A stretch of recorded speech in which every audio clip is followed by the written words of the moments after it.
Hi, my name is Lisa Hartsgrove, and I am a writing instructor and the program coordinator for Project Right Now.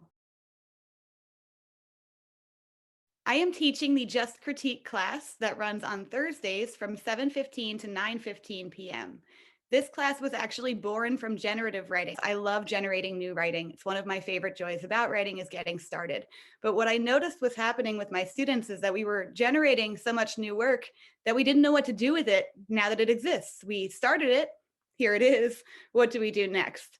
So we created the Just Critique class for that next level. So Just Critique is a supportive place for writers who have just started generating new writing or are just starting new pieces. So this means that it is a space for supportive feedback. We are really looking at what's working in your work, so you know this is something you should continue to do, and then we'll help you with the places that might be a little bit confusing or redundancies. The main goal of my Just Critique class is to provide the guidance that you need to get your story forward in whatever way that looks like for you.